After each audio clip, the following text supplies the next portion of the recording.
Healthcare ergonomics, deciding which ergonomic solution is your solution. As a manager, many of us may be tasked with deciding which workplace ergonomics policies we may have to convey or enact. Part of that decision will need to be based on how accessible is the training, how expensive is the training, and which training resources are most effective. Workplace ergonomics is involves three things: the work environment, the job task, and the tools or equipment needed for that task. Inside the healthcare field, that normally involves standing on your feet all day and possibly lifting heavy objects, or you're in a computer office building, sitting, doing some type of data entry in front of a computer for up to 8 hours a day, if not more. So it's in the environment you have either a hospital emergency room, a corporate office building. Those tasks would be possibly moving an incapacitated patient multiple times a day. Normally you don't do it just once. In the situation of being in a corporate office building, you're typing and sitting for 8 hours at least. And then the resources you would be given to do this, usually in the lifting a patient, you're given lifting straps or mechanical lifts, and your own body strength is going to be what it is. And then in the corporate office building, you're going to do, have computer desk, you have keyboards, mouses, chairs. Those are going to be the resources that you're given to complete your task on a daily basis. Solutions, there's choices, there's a plenty. There's more the workplace absence due to muscular skeletal pain or injury still seems to be a major concern in corporate America, simply because it's probably the easiest thing that you can fix, or at least try to prevent. But how to prevent that is still up immensely for debate. One article will tell you one thing and another one will tell you something else is better. During a synthetic review in scientific literature, identified 30 different intervention types from 61 evaluations. From the review published, basically that's, for every 2 evaluations, there was a new intervention type. So the options of how you decide to take care of your staff and do the ergonomics and what you think is for the best, there's more than you could possibly ever imagine. So the first part, when deciding how to fix a problem, you have to figure out exactly, completely understand what caused the problem. If you don't understand what causes it, it makes it more difficult to fix it. Especially an operational level. In the healthcare field, some of the top reasons cause absence due to musculoskeletal issues is improper lifting and improper desk arrangements. So what kind of happens is you have an incapacitated patient, the nurse lifts that patient and she strains her shoulder ligament or she hurts her back somehow. Another thing it doesn't sound as taxing to some, but you have an end of month accounts payable project, and you have to get something done by the 31st, no matter how long it takes. So you're extendedly sitting and typing in front of a computer for quite some time. This can impair your wrist movement. It makes your neck hurt. I mean, it's just hard to keep your posture for that long of a period of time.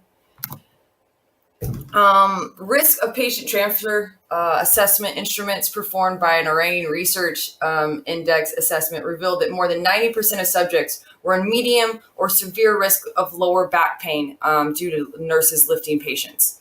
Research performed by the University of Alberta in Alberta, Canada, explained overuse injuries. Over time, the repetition of movements and focus in the task and believed to lower the failure limit of the tissue and hence breaking them down slowly over extended periods. This repeated microtrauma is exacerbated without sufficient breaks. So basically, when you do the same thing over and over and over again, it breaks down your tissue, causing, as it says, microtrauma. That microtrauma, if you're typing on a computer for 8 hours a day, 5 days a week, 40 hours a week for, 10 years, eventually that is going to cause some damage to your tendons. That's what, they have the wrist issues mostly with situations like that. This brings us to deciding how to fix these problems. Which way is the best way, how to focus. And I've always found focusing that, we talked a lot about it, is the cost of what you're going to do, the access, like how easy is it for you to do it, and the quality of it. Like, is it going to be worth it? Am I going to put all this effort into something and then it not actually work? Really seems to be the things that you need to decide on when making the overall decision of how you employ ergonomics inside of your office or inside your hospital. Options to prevent injuries, like we said, there's so many. So just for the purpose of this presentation, we're going to just focus on a few. In the lifting and incapacitated patient, providing proper lift mechanisms is one that's been researched quite a bit, back belts, hydraulic lifts, and then implementing proper training throughout the year has also been one that's spoken of quite a bit. Going back through, and they called it back school, going through and making sure that you have all of the information you need on a regular basis, new employees, things like that. To prevent injuries caused by prolonged sitting and typing, you can provide proper musculoskeletal support systems or equipment. Implementing regulated breaks and exercise programs is also one that's often talked about. That is the one that's experienced most in our office, and how one of the ways they've gone about trying to fix the issues that you see when you have prolonged sitting and typing. So, as we said, we're going to go over the cost, quality, and access of these things.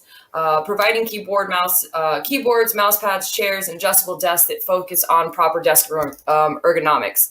The cost of that, you're going to be paying more when you get things that are ergonomically focused. An ergonomic mouse pad is 3 times as much as a regular mouse pad when you search it on Amazon. You could pay $6 for a regular mouse pad, and it's going to be over 20 for one that has ergonomics. Desk adjusters can be found for about $100, which is a desk adjuster is where the desk moves from up and down to adjust properly to your height, because part of ergonomics is making sure that your computer is at the same eye level that you're working at. With everything combined, I did just a quick little guess, not guess, but a quick little research of what everything combined was. And it's about $500 a working station or a desk to get all of the equipment that you need for your desk to be ergonomically focused. The quality of this, when doing the research, chair innovations has been shown to only have moderate evidence that supports its long-term impacts on musculoskeletal symptoms. There was also a 12-week study published in an Applied Ergonomics journal regarding the ergonomic mouse pad. There were few reports of discomfort when compared to pre and post interventions. The interdisciplinary ergonomics research program found that keyboard users may experience a reduction in hand pain after several months of use of some alternative geometry keyboards that they were using. Access to this, you can pretty much find these things pretty easily. A lot of times if you buy them in bulk, they'll give you a discount with most things. In an office environment, it would be possible to supply all of you, depending on how many employees you have, all of your employees with these situations. It's not like employees move desks often, or you would have to specialize it towards each employee. Like you could have a basic, this is our ergonomic desk, and that should work for each employee specifically. Implementing regular breaks and exercise programs throughout your day. Depending on the state you are managing, labor laws may require regular breaks already, and that cost must be already included in your revenue predictions. But if you don't normally do that, employees not working for a planned 30 minutes a day throughout the year can cost the company greatly, depending on its size, how many employees you have, how much work they have. Providing exercise programs during these breaks would gain the additional costs of the program itself. You may be able to find a volunteer to do this inside your office. You may be able to work it into another person's task, but it is something that you would have to regulate. The quality, in one research done of implementing a program that regulated breaks and exercise programs in the office, they had like a computer program that would regulate it. There was no significant difference in the change in the pre and post intervention groups. They all did about the same on their stress and their tiredness and the musculoskeletal issues. There was no effect on sick leave were observed, but the employees were more productive post-intervention than pre. So they did a little bit more work when they were regulated breaks versus when they didn't. The access, this would be pretty easily accessible policy and program to be implemented, given the space required. If you have enough space to put on an exercise program, some offices don't have that, but you would pretty easily be able to implement regulated breaks within reason that can work for your office. to have more productivity, as it stated. Implementing regular ergonomics training, lifting throughout the year to prevent possible back injuries. This is where we're looking at our nurses lifting patients. The cost of yearly training would be, again, the cost of removing each individual required to take the training each time the training is implemented. Much like the regulated breaks, you're going to have to figure out how many people do you have to have this done, how many people are going to be missing that day, and how much work isn't going to get done, how much we're going to have to pay them for this training when work isn't getting done. This not only sacrifices money and revenue, but also in productivity.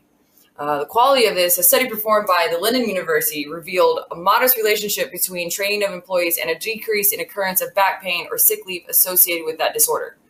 A study found in the Journal of Electromyography and Kinesiology showed that of the 8 studies reviewed that include exercise in their method training, and showed a 67% positive result, as well as small decrease in sick leave following training.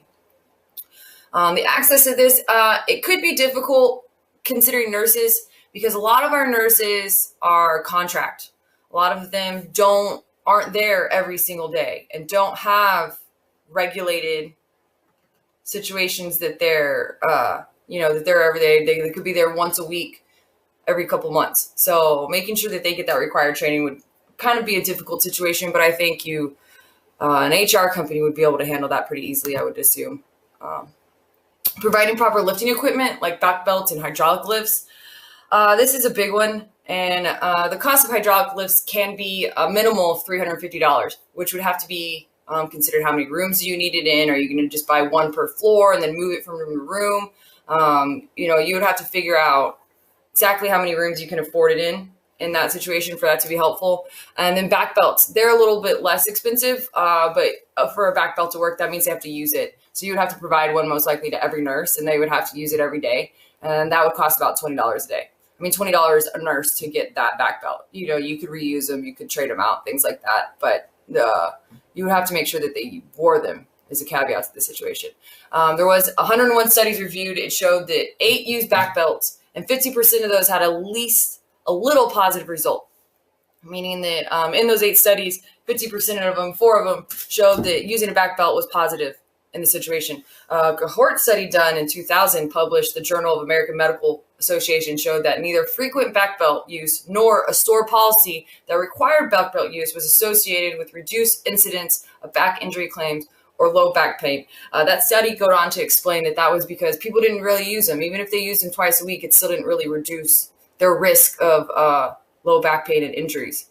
There would be access to this equipment, but ensuring, like I said, that it was properly and consistently worn would require training to make sure that everybody knew that. In conclusion, so what do we decide? In conclusion, throughout the complete process, it seems that the reason for indecisiveness on this, what the best way to prevent workplace musculoskeletal injuries is because there hasn't been research that shows a guaranteed fix. Everything's kind of like, yeah, sometimes it works, sometimes it doesn't. All the proposed solutions show some positive results, but inconsistently. Given that all the solutions are relatively cost effective, with the same results, going with the least expensive and helpful would be job training, I believe, in policies. It's the least it's most cost effective, because all you're going to do is your required training. Most people are already required a certain amount of training a year, so you would just have to implement that. It would probably be a couple hours a year, which isn't really cost that much. And then it's also putting in policies that people have to lift a certain way, or 2 regulated breaks, or do these exercise programs in order for it's not going to help a lot. None of it seems to really help a lot, but at least it's something that you can do that's cost effective. It shows a little bit of results, and at least gives you some little positive feedback from your group. So that's what I would choose if I was a manager of a healthcare facility. Thanks, guys.